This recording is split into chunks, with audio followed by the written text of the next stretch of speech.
Hello दोस्तों, welcome back to Sindhi खादो। आज मैं आपके साथ अपने हस्बैंड के टिफ़िन की रेसिपी शेयर करूंगी।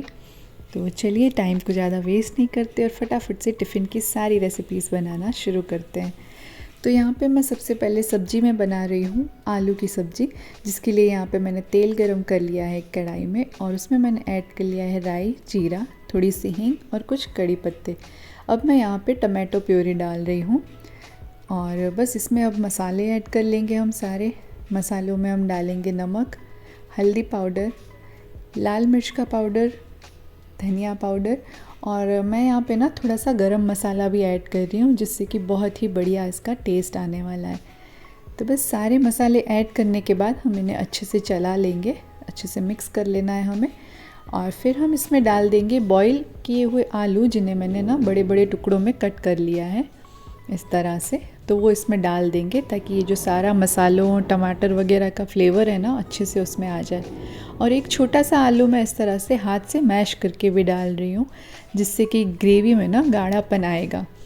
तो अभी फ़िलहाल हम पानी ऐड नहीं कर रहे हैं, हम इसी तरह से मिक्स करते हुए इनको कुछ सेकंड्स के लिए ढक देंगे। और जैसे ही हमें लगे ना एक उबाल सा आ गया है इनमें, फिर हम इसमें पानी डाल देंगे। ऐसा करने से सारे फ्लेवर्स आलू में भी आ जाते हैं। और बस अब मैं पानी ऐड कर रही हूँ, अच्छे से चला लेंगे एक बार इसे और फिर इसे कुछ देर के लिए ढककर पकाएंगे। आँच को हम रखेंगे स्लो और 4-5 उबाल आने देंगे इसमें। तो चलिए इसमें मैं अभी गार्निश भी कर देते हैं इसे। हम बहुत सारा हरा धनिया मैं इसमें डाल देती हूँ और फिर हम इसे ढक के पकाएंगे कुछ देर के लिए। तो फ्लेम को लो पे रखिएगा। तब तक चलिए यहाँ पे हम बना लेते हैं तड़का मूंग। ये एक साइड डिश है। तो यहाँ पे मैंने थोड़ा सा तेल गरम कर लिया है, उसमें राई डाल ली मैंने और साथ ही मैंने डाल दिया है हींग। तो हींग वाले मूंग ना बहुत ही बढ़िया लगते हैं। यहाँ पे कड़ी पत्ते कुछ ऐड किए मैंने और साथ ही यहाँ पे मैंने ना मूंग को हल्का सा नमक डाल के उन्हें बॉईल कर लिया था अच्छे से और फिर इनमें से ना पानी को निकाल दिया। तो पानी अच्छे से निकलना चाहिए, इसके लिए मैंने इसे छन्नी में रख दिया था। बस अब हम मसाले ऐड करेंगे, जैसे कि लाल मिर्च का पाउडर, हल्दी पाउडर और धनिया पाउडर। नमक मैं ऑलरेडी ऐड कर चुकी हूँ और बस अब इन सबको अच्छे से हम मिक्स कर लेंगे, अच्छे से चला लेंगे हम। ये ड्राई साइड डिश बनती है, बहुत ही बढ़िया लगती है। किसी भी चीज़ के साथ आप इसे बनाएंगे ना तो बहुत ही अच्छा टेस्ट है इसका। तो एक बार ज़रूर से आप भी ट्राई कीजिएगा। तो कुछ इस तरह से दिखते हैं, देखिए ये, और ये बन चुके हैं। तो अब हम इसे भी गार्निश कर लेंगे। थोड़ा सा हरा धनिया मैं इसमें भी डाल देती हूँ और हमारे बढ़िया से साइड डिश ये तड़का मूंग बन के रेडी है। तो चलिए अब हम बनाते हैं पूरी का आटा गूंथ लेते हैं। तो उसके लिए यहाँ पे मैंने गेहूं का आटा लिया है और उसमें मैं ऐड कर रही हूँ नमक। साथ ही मैं इसमें डाल रही हूँ लाल मिर्च का पाउडर और हम इसमें डालेंगे थोड़ी सी अजवाइन। अजवाइन वाली पूरियाँ बहुत ही ज़्यादा टेस्टी लगती है। किसी भी सब्ज़ी के साथ खाएं या उन्हें ऐसे ही खाया जाए ना चाय के साथ। और बस अब इसका अच्छे से हमें मिक्स कर लेना है पहले और फिर हम इसका आटा गूंथ लेंगे।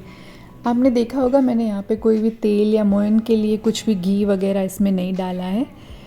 तो जब हम इसे फ्राई करेंगे ना तो पूरियाँ तेल तेल नहीं लगेगी। इसमें मोयन की ज़रूरत ही नहीं होती है पूरियाँ बनाने के लिए। तो बिल्कुल मत डालिएगा, नहीं तो क्या होगा, पूरियाँ बनाने के बाद थोड़ी देर आप उसे रखेंगे ना तो बहुत ऑयली लगती है वो। तो चलिए बातों बातों में आटा भी गूंथ के रेडी है। तो अब हम इसे 10-15 मिनट का रेस्ट दे देते हैं। तो मीनवाइल मैंने सलाद कट कर लिया है और अब 15 मिनट हो चुके हैं। तो आटे में से बड़ा सा लोया लेके अच्छे से उसे मसल लेना है हमें और फिर इस तरह से छोटी छोटी गोलियां पूरी के लिए बना लेनी है।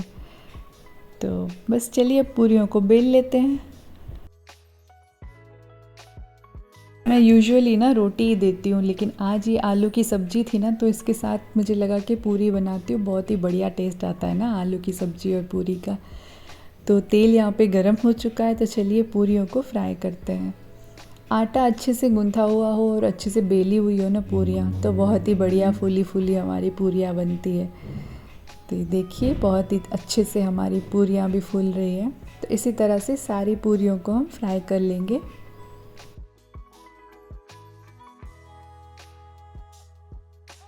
तो देखिए पूरियाँ भी बनके तैयार है। सारी पूरियाँ बहुत अच्छे से फूली हैं। चलिए अब जल्दी से ना टिफ़िन पैक कर लेते हैं। तो यहाँ पे ये सलाद रख दिया था मैंने, इसे बंद कर देते हैं और साथ ही हमारी सब्जी, मूंग तड़का और फिर पूरियाँ भी डब्बे में डाल देते हैं। तो आप मुझे कमेंट करके ज़रूर बताइएगा ये वीडियो आपको कैसा लगा, रेसिपीज़ पसंद आई या नहीं। साथ ही अगर आपके पास कोई सजेशन हो या फिर आप कुछ शेयर करना चाहती है कि आप टिफ़िन में या फिर बच्चों के लंच बॉक्स में कौन सी रेसिपीज़ देती हैं, तो वो भी ज़रूर से कमेंट कीजिएगा। अगर आप मेरे चैनल पर पहली बार आए हैं तो लाइक, शेयर और सब्सक्राइब तो बनता है। मिलती हूँ आपसे अगले वीडियो में, तब तक के लिए bye bye and take care.